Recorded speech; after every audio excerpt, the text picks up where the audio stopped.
نحمده ونصلي على رسوله الكريم أما بعد فأعوذ بالله من الشيطان الرجيم بسم الله الرحمن الرحيم ماہ گیارہویں شریف میں محبوب سبحانی قطب ربانی شاہباز لامکانی سیدنا شیخ عبد القادر جیلانی بغدادی رضی اللہ تعالیٰ عنہ کا عرس مبارک نہایت ہی عز و شان طریقے سے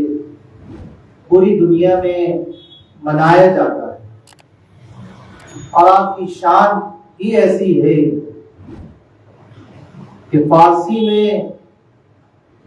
کسی نے کیا خوب کہا ہے کہ غوث اعظم جو درمیان اولیاء، جو محمد درمیان انبیاء، یعنی انبیاء علیہم السلام کی جو جماعت ہے کم و بیش 1,24,000 پیغمبر اس دنیا میں تشریف لائے، اور پھر ان سب کے آخر میں ہمارے پیارے آقا احمد مجتبیٰ سیدنا محمد مصطفیٰ صلی اللہ تعالیٰ علیہ وآلہ وسلم نے اس دنیا میں اپنی جلوہ گری فرمائی۔ تو آپ کا مقام 1,24,000 پیغمبر میں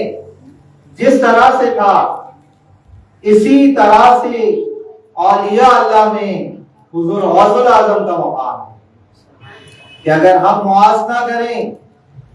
تو کہنے والے نے برحق یہی فرمایا ہے کہ انبیاء علیہ السلام کہ اگر علوم کی بات کی جائے، اگر ان کے معجزات کی بات کی جائے، تو اسی انداز سے آپ کی ذات گرامی سے کرامات کا ظہور ہوا، اور جتنے لوگ حلقہ بگوش اسلام حضور حضرت شیخ عبد القادر جیلانی بغدادی رضی اللہ تعالیٰ عنہ کے طفیل اسلام میں داخل ہوئے، اس کی نظیر پوری اگر آپ اولیاء اللہ کی تاریخ دیکھیں تو اس میں نہیں ملتی، کہ آپ کے بارے میں مشہور ہے کہ کم و بیش 500 سے زائد غیر مسلم عیسائی اور بدھ مذہب ہندو وغیرہ نے آپ کے دست مبارک پر اسلام قبول فرمایا، اور ہزاروں کی تعداد میں فاسق و فجار لوگوں نے آپ کے دست حق پر اسلام قبول فرمایا، اور لاکھوں کی تعداد ہے آپ کی مریدین کی، آپ کے سلسلے کی، کہ جو پوری دنیا میں پھیلے ہوئے ہیں،